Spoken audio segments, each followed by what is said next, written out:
Back in the early 2000 ES, I worked at a well-known U.S. pizza delivery chain store.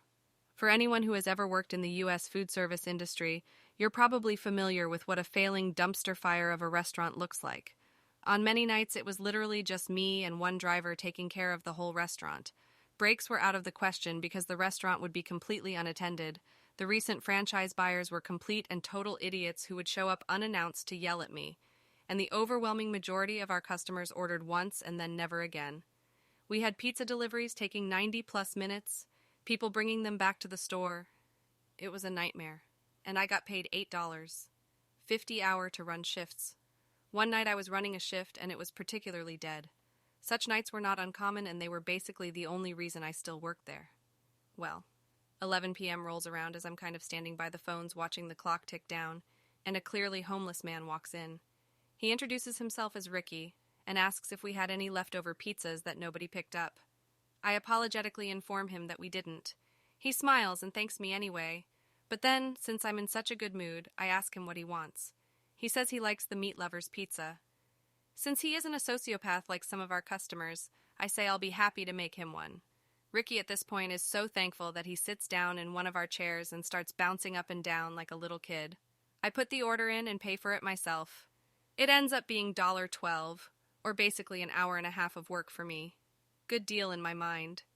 Ricky watches me and applauds my dough-slapping spinning skills. As the pizza comes out of the oven, in comes the area manager, the brother of the franchise owner. He begins shouting as usual and accuses me of stealing from the store.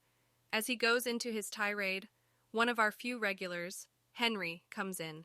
Henry hears the tirade and looks very uncomfortable. I finally tell the area manager that I paid for the pizza out of my own pocket. Area manager shouts a bit more, calls me a liar, says the count better be right that night, and leaves.